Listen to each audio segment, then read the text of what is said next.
उड़ीसा के मयूरभंज जिले की एक अदालत ने शुक्रवार को 2018 में डकैती के दौरान एक महिला से बलात्कार करने के मामले में 2 लोगों को दोषी ठहराते हुए आजीवन कारावास की सजा सुनाई।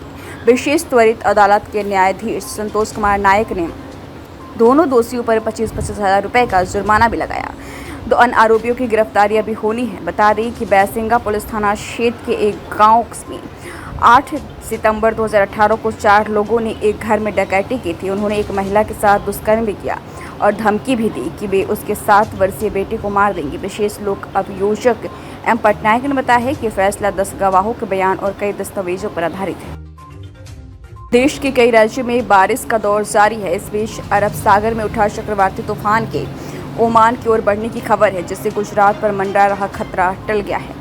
इससे इस इलाके में कोई बड़ा असर पड़ने की संभावना नहीं है। हालांकि स्थिति की गंभीरता को देखते हुए कक्ष के 3500 लोगों को सुरक्षित स्थानों पर भेजा गया है। हालांकि गुजरात के कई इलाकों में बारिश का दौर अब भी जारी है।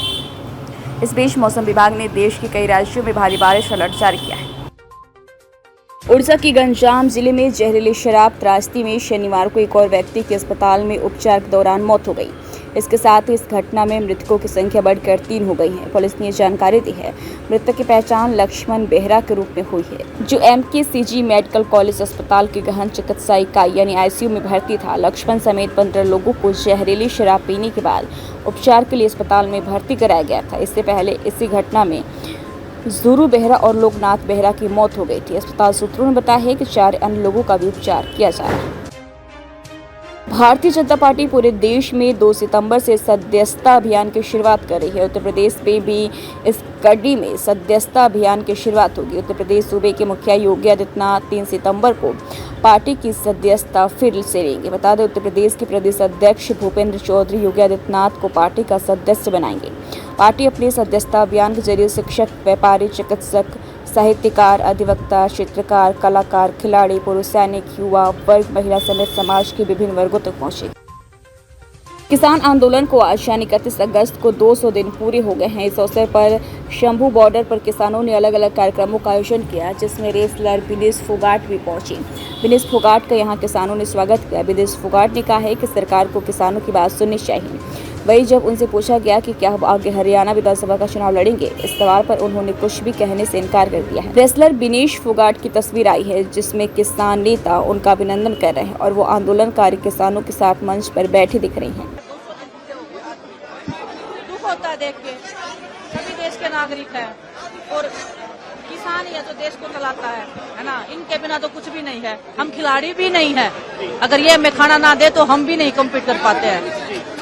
तो बस लाचारी महसूस होती है कई बार कि हम कुछ कर नहीं पाते हैं। हम देश को रिप्रेजेंट करते इतने बड़े बड़े लेवल पे, लेकिन अपने परिवार को दुखी देख के हम कुछ कर नहीं पाते हैं। तो बस सरकार से यही निवेदन है कि सुनना चाहिए। जैसे आपने पिछली बार अपनी गलती मानी थी, आपने माना था कि कुछ गलत हुआ है, उसके बाद आपने जो वादे किए थे वो पूरे करने चाहिए। और ऐसे मतलब हमारा देश ऐसे उन्नति नहीं करेगा। अगर हमारे अपने लोग ऐसे सड़कों पे बैठे रहेंगे तो देश को भी नुकसान होता है इस चीज से। आपको लगता है कि 200 दिन कैसे पूरे हो गए, लगातार किसान मांग कर रहे हैं अपनी मांगों की बात करने के लिए, अभी तक इनकी मांगों को सुना भी नहीं गया, गौर भी नहीं किया। वही बहुत दुख की बात है। वही बहुत दुख की बात है कि 200 दिन हो गए हैं, अभी भी बैठे हैं। लेकिन हौसला देख के मुझे ऐसे लग रहा है कि हौसला झुका तो है ना। जब लंबा कोई आंदोलन चलता है तो लोगों में एक उम्मीद टूटने लग जाती है, क्योंकि हम ऐसी जगह से निकले। जब हम दिल्ली में बैठे थे तो हमारे भी हौसले ऐसे होते था कि पता नहीं कब मानेंगे, है ना। लेकिन हौसला देख के ऐसे लग रहा है कि आज पहला ही दिन है। हमारे परिवार को लड़ना आ गया है। शायद उनको पता लग गया है कि अगर उनको अपना हक चाहिए तो मेरे ख्याल से उनको सड़क पे आना पड़ेगा, उनको लड़ना पड़ेगा। और इन्हीं से देख के हमें भी मतलब बहुत हौसला मिला था कि हमें लड़ना सिखाया था, अपने हकों के लिए लड़ना सिखाया था, सच्चाई के लिए बोलना सिखाया था। तो बस मैं शुक्रगुजार हूँ परमात्मा की कि ऐसे परिवार में जन्म दिया उन्होंने, ऐसा मौका दिया मुझे कि इस परिवार को मैं जानूं, इस परिवार के दुख में सुख में हिस्सेदारी बनी रही मेरी। तो बस वही है कि विधानसभा चुनाव भी है हरियाणा में, सर मैं जो चल रहा है उसका असर सीधा तौर पर मुझे नहीं पता पॉलिटिक्स का, जुड़ा हुआ मुद्दा है। जो है वो काफी ज्यादा नाराज हो रहा है। मुझे पॉलिटिक्स का इतना नॉलेज नहीं है, सच्चाई बता रही हूँ। कभी इतना उसमें डीप में गई नहीं हूँ। आप खेलों की पूछोगे तो मैं बता सकती हूँ, लेकिन हर जगह पे किसान है ना। वो अगर नाराज है तो आपको वो खिलाड़ियों पे भी नुकसान होता है। अगर वो हमें खाना नहीं देंगे, मैं वही बोल रही हूँ, अगर वो हमें खाना नहीं देंगे तो हम कैसे कॉम्पीट करेंगे।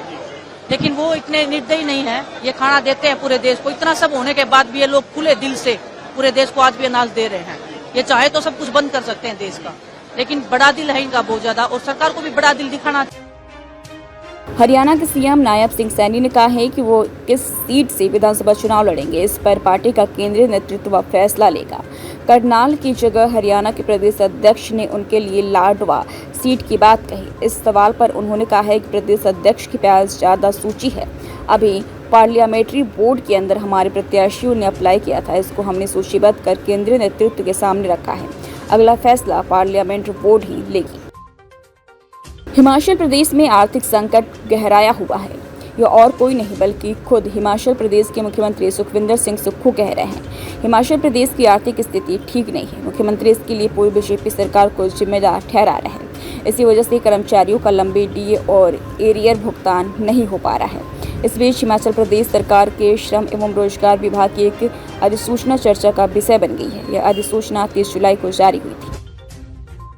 केंद्रीय रक्षा राज्य मंत्री संजय सेठ ने झारखंड की झामुमो सरकार पर जोरदार हमला है। संजय सेठ का कहना है कि झामुमो के कई विधायक नाराज हैं। जेएमएम के रसोई घर में बर्तन खटक रहे हैं और गिर रहे हैं। केंद्रीय रक्षा राज्य मंत्री का यह बयान झारखंड के पूर्व मुख्यमंत्री चंपई सोरेन के बीजेपी ज्वाइन करने के एक दिन बाद आया। केंद्रीय रक्षा राज्य मंत्री संजय सेठ का कहना है कि जेएमएम में सिर्फ 2 लोगों की चलती है, वो मियाँ बीबी है। लोकतंत्र लोक और लाज से चलता है।